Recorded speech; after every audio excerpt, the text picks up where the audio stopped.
Hey, Coach. Good morning. I know you don't usually focus too much on the rankings, but having this team in the top 10 for the first time in 20 years, I mean, how significant is that for you? Well, it's not for me. I mean, it's significant for our team. It's for our university and our alumni, and it's great. We worked really hard to move ourselves up in the national footprint of this sport.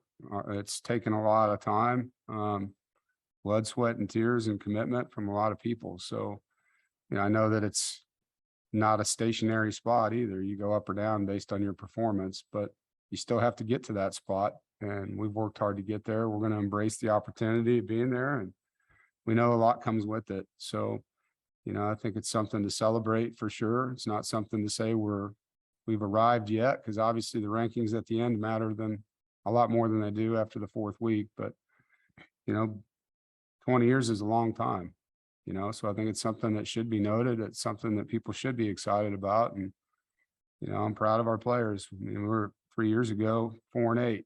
These guys have worked really hard, to get our football team where it is right now. Corey,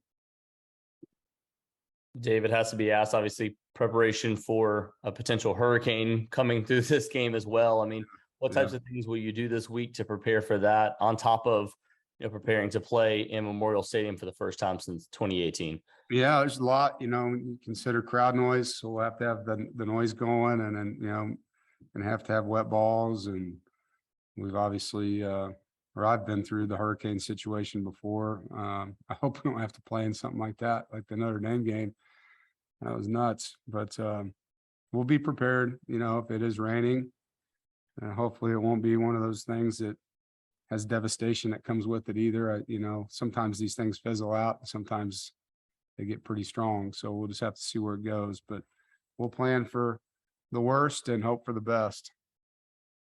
Completely different question here, but this team so far through the first four games ranks right now 7th in stopping teams in terms of third down conversions on defense.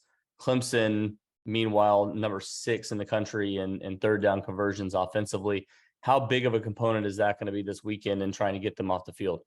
Yeah, it's big. I think third down on both sides of the ball is going to be a huge thing. I mean, last year when we won this game, we had 42 minutes roughly of time of possession. And that's because we were successful on defense on third down, and we were successful on offense on third down. And those things lead to time of possession, which is a big deal when you're playing an explosive offense like Clemson's, So we've got to manage third downs on offense. We've got to win third downs on defense. And how do you do that? Execution, obviously, but also giving yourself favorable down and distances on both sides of the ball, trying to get them behind the chains and us trying to keep ourselves from being behind the chains.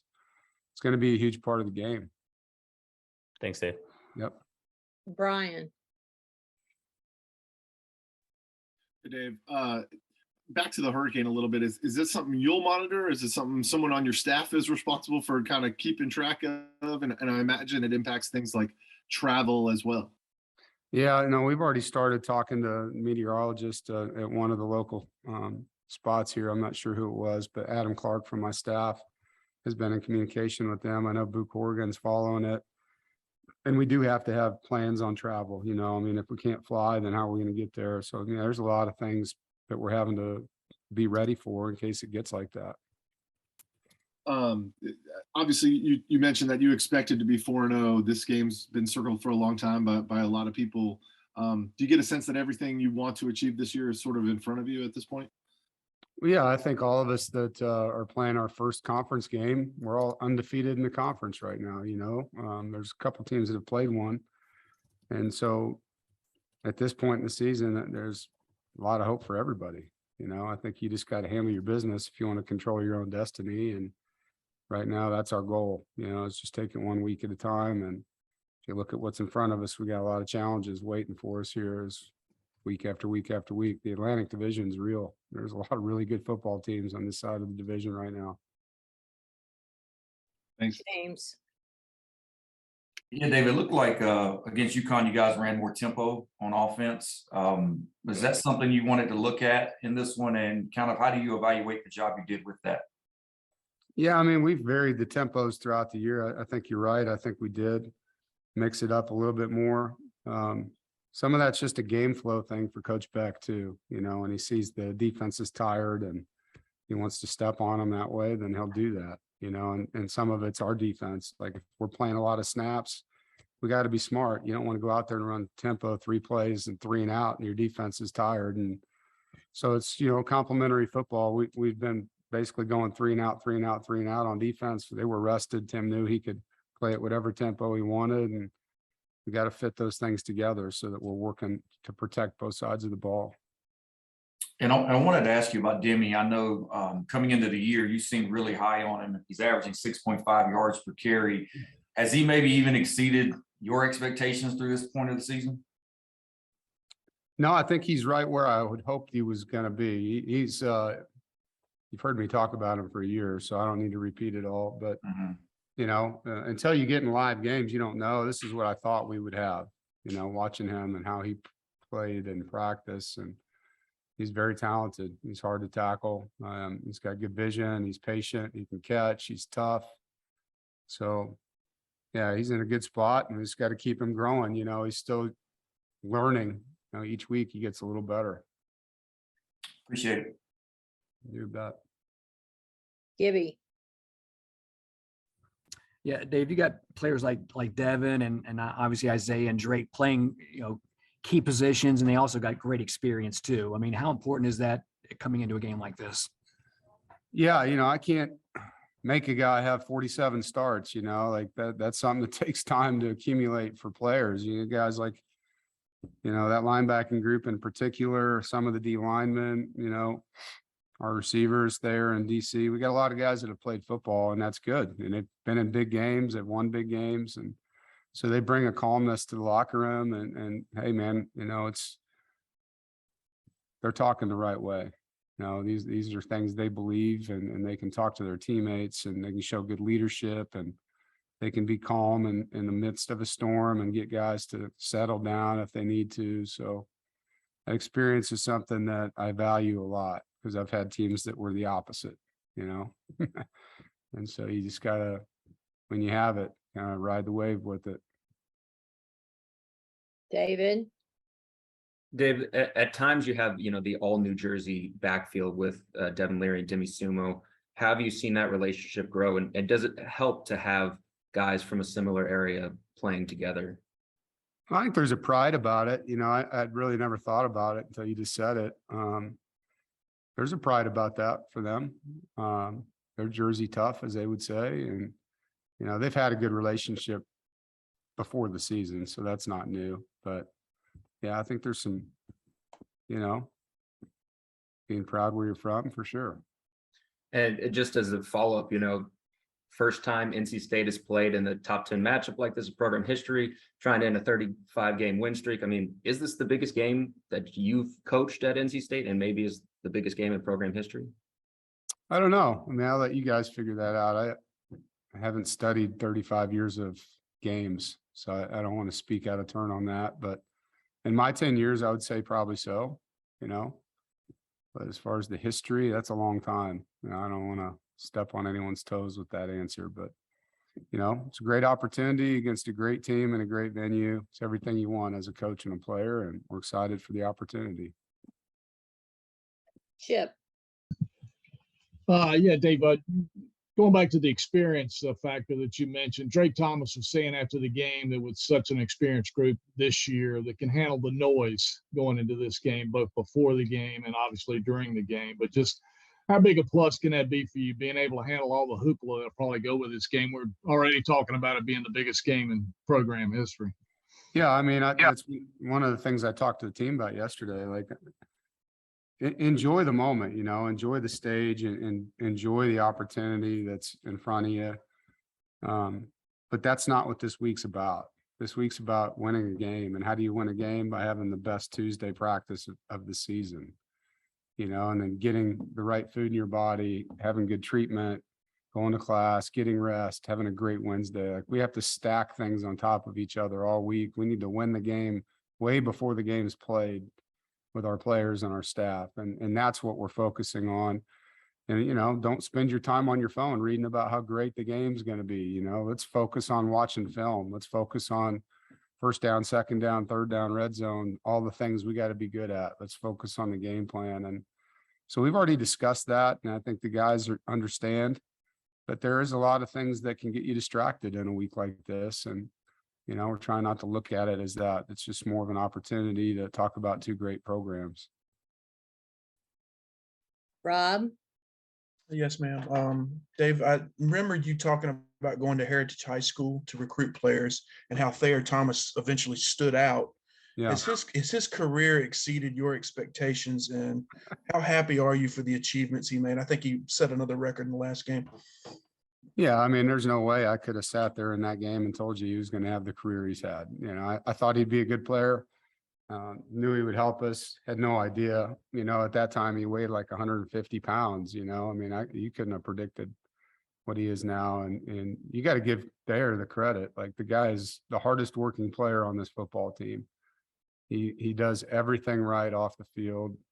Spends so much time on his body, and he's just in the training room now. He's always doing things to be in peak condition.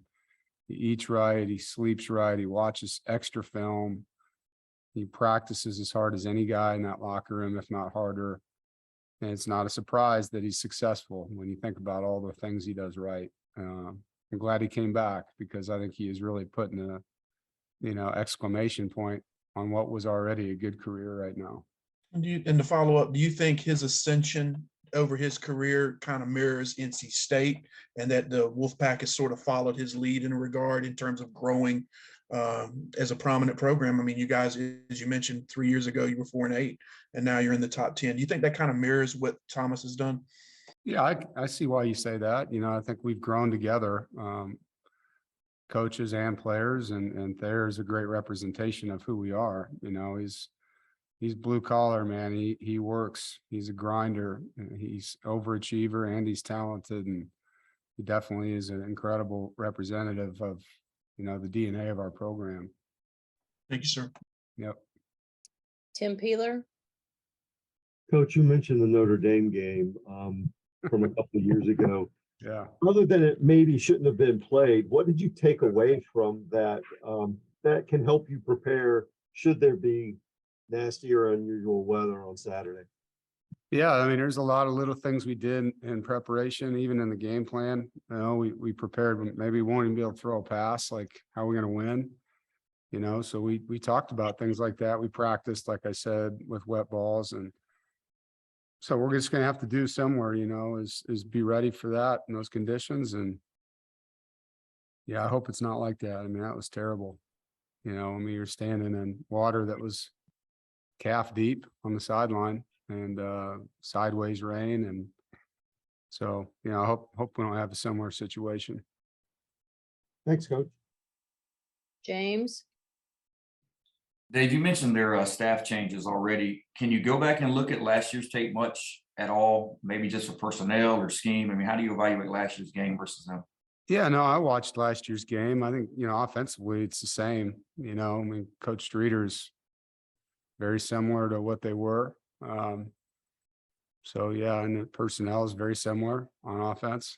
So you can look at last year's game on that side of the ball. I think defensively, they've changed more than they have offensively. But, you know, player wise, it helps to go back and see how, you know, who gave us problems and how they attacked us. And I know they're going to study that as well. So, yeah, it's an important piece, but you do have to base more of it on the 4 games this year, I think, when you're looking at the defense.